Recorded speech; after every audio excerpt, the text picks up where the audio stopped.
Gerenciar data lakes, a gente sabe, pode ser um baita desafio. Mas e se o seu armazenamento pudesse fazer todo o trabalho pesado?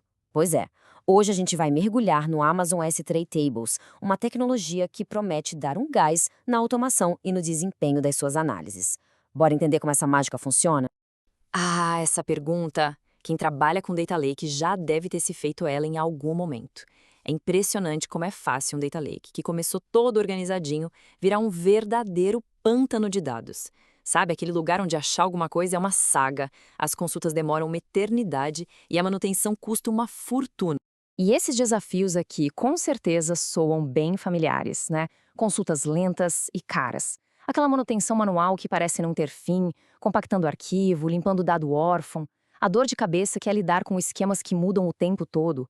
E, claro, a complicação para conseguir aplicar um controle de acesso que seja realmente granular, bem específico. Então, e se a própria estrutura de armazenamento pudesse resolver tudo isso? De fábrica, digamos assim. Pois é, existe um jeito bem mais inteligente de organizar dados tabulares. E é exatamente sobre isso que a gente vai conversar agora. A solução se chama Amazon S3 Tables. Pensa assim, é um tipo de armazenamento S3, só que ele foi otimizado especificamente para o mundo da análise de dados. Ele guarda os dados em um tipo novo de bucket, o Table Bucket, que já nasceu pensando nisso, sabe? Projetado do zero para essa finalidade. Olha, essa analogia aqui é fantástica para entender a diferença. Um bucket S3 comum, de uso geral, é tipo um quartinho da bagunça, um depósito genérico. É preciso organizar e gerenciar tudo na mão. Agora, o S3 Table Bucket, ele é como um armazém inteligente, todo automatizado. Ele mesmo se organiza, se otimiza, foi todo pensado para análise de tabelas e, de quebra, ainda oferece um controle de acesso muito, mas muito mais fino. Ok, mas como é que essa mágica toda acontece? Qual é o segredo? Bom, a tecnologia por trás do S3 Table se apoia em três pilares, três conceitos fundamentais que trabalham juntos para entregar performance e simplicidade. Primeiro pilar, a fundação de tudo, o suporte nativo ao formato de tabela open source Apache Iceberg. Isso aqui é importantíssimo, porque o Iceberg permite umas coisas incríveis, tipo evoluir o esquema da sua tabela sem quebrar as consultas antigas, ou até mesmo fazer uma viagem no tempo, consultando exatamente como os dados estavam em um ponto específico do passado. É sensacional. O segundo pilar é o motor, o que faz a coisa toda rodar. A otimização de tabelas de forma automática. O S3 Tables fica ali trabalhando nos bastidores, fazendo a manutenção contínua. Ele compacta arquivos pequenos, gerencia os snapshots, remove arquivos que não são mais usados. E o resultado?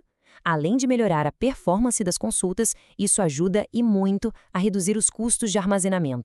E para fechar, o terceiro pilar, a ponte. É a integração perfeita com os outros serviços de análise. O S3 Tables se conecta direto com o AWS Glue Data Catalog. O que isso significa? Que as tabelas ficam disponíveis automaticamente para serviços como o Amazon Athena, o Redshift, o EMR, sem complicação. E esse diagrama aqui, olha, ilustra essa integração de um jeito perfeito. Repara só como a estrutura do S3 Tables com os Table Buckets e os Namespaces é mapeada direitinho, um para um, com os catálogos e bancos de dados lá no AWS Glue Data Catalog. É justamente essa correspondência direta que deixa tudo tão simples. Não precisa ficar configurando nada na mão. Seus serviços de análise, como o Athena, simplesmente já sabem onde os dados estão.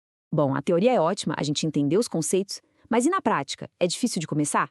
Que nada, é bem mais simples do que parece. Vamos ver um guia rápido de como colocar isso para rodar. Olha, o processo é bem direto. Primeiro passo, criar um Table Bucket lá no console do S3. Só precisa garantir que a caixinha de integração com os serviços de análise esteja marcada. Segundo, usar o assistente do Athena para definir um namespace, que é tipo uma pasta lógica e o esquema da tabela. Terceiro, se for o caso, dá para usar o AWS Lake Formation e ajustar as permissões bem no detalhe. E pronto. Quarto passo, é só começar a rodar as consultas SQL de sempre direto no Athena. Agora, para quem curte os detalhes técnicos, vamos aprofundar um pouquinho mais. Existem algumas distinções importantes sobre os recursos do S3 Tables que vale a pena conhecer. Basicamente, existem dois tipos de Table Buckets. O primeiro é o Customer Managed, ou seja, gerenciado pelo cliente. Aqui, o controle é total. É possível criar, dar o nome que quiser e gerenciar a manutenção. O segundo é o AWS Managed. Esses são criados e gerenciados automaticamente por outros serviços da AWS. A principal diferença? Neles o acesso é só para leitura, e a AWS cuida de toda a manutenção por baixo dos panos. Ok, a gente viu como funciona, viu os tipos, mas no fim do dia, por que tudo isso importa? Qual é o grande ganho de adotar essa nova abordagem de armazenamento? Os benefícios são muito claros e atacam exatamente aqueles problemas que a gente falou lá no início. Primeiro, o desempenho melhora muito, com mais transações por segundo e consultas mais rápidas. Segundo, os custos diminuem, porque a limpeza e a compactação automáticas otimizam o uso do espaço. Terceiro, a simplicidade operacional é um alívio. Dá para dizer adeus àquelas tarefas complexas de manutenção manual. E, claro, a segurança fica mais robusta, com o gerenciamento de acesso bem detalhado via IAM e AWS Lake Formation. E tudo isso nos leva a uma última pergunta para a gente pensar um pouco. Se o seu próprio armazenamento consegue se otimizar sozinho para as análises, liberando tempo e recursos preciosos da equipe, o que vem a seguir? O que dá para construir com essa liberdade? As possibilidades com certeza se tornam gigantescas quando a infraestrutura fica mais inteligente.